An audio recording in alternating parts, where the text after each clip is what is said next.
अखेर कालपासून बहुप्रतीक्षित अमेरिका आणि इराण यांचं युद्ध सुरू झालंय।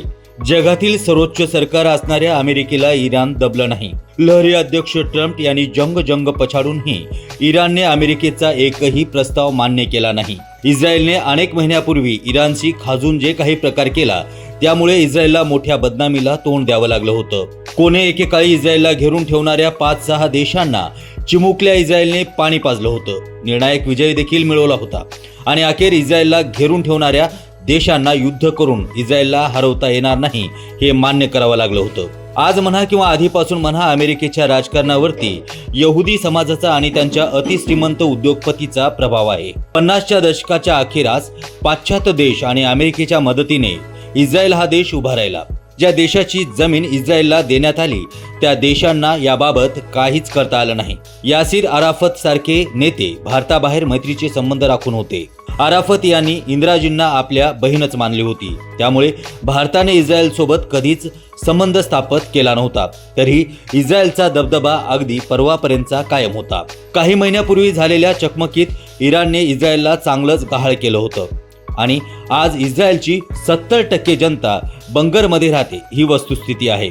इस्रायलवरील संकट दूर करण्यासाठी अमेरिकेतील आणि जगातील प्रभावशाली ज्यू नेत्यांनी, उद्योगपत्यांनी आणि व्यावसायिकांनी अमेरिका प्रशासनावरती दबाव आणला असावा। इराण एकट्या इस्रायलला भारी पडू शकतो हे दिसून आल्यानंतर आता खुद अमेरिकेनंच इराणवरती पहिला हल्ला केला।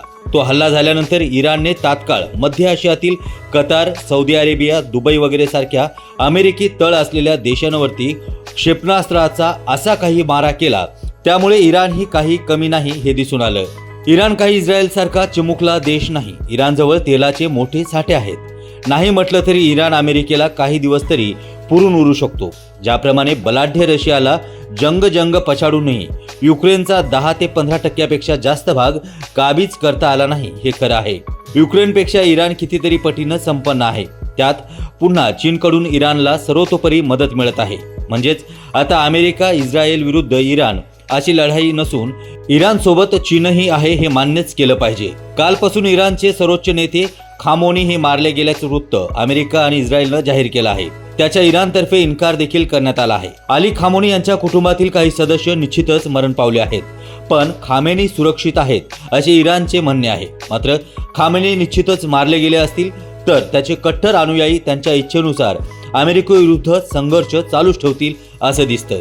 कोणत्याही परिस्थितीत अमेरिकेला इराणमध्ये आपल्याला अनुकूल असेल अशी सत्ता आणायची आहे आणि हे काम वाटते तेवढं सोपं नाही। अमेरिकेतील इराणचे तत्कालीन राजे असलेल्या पहेलवी यांच्या राजपुत्राला सत्तारूढ व्हायचे आहे तेही तितकंच सोपं नाही।